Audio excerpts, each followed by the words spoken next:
আজকে একটা ডিমের ইউনিক পকোড়া করব।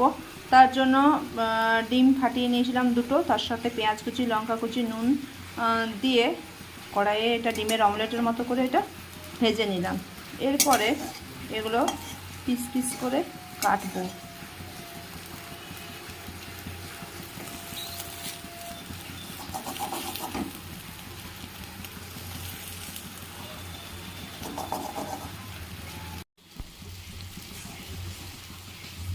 পিস পিস করে কেটে নিয়েছি, দু পিঠটা ডিমের অমলেটে ভালো করে ভেজে নিয়েছি। এগুলো এবারে তুলে নেব।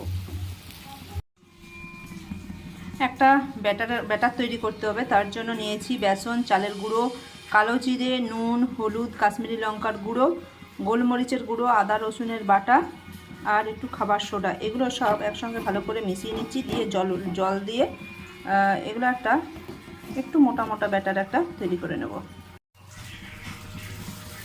ব্যাটারটা তৈরি হয়ে গেছে। এরপরে ডিমের এই পিসগুলো ব্যাটারে ডুবো তেলে ফ্রাই করব। এদিকে তেল গরম হয়ে গেছে, এগুলো এক একটা করে দিয়ে দেবো। কম আঁচে লাল করে দু পিঠটা ভেজে তুলে নেব।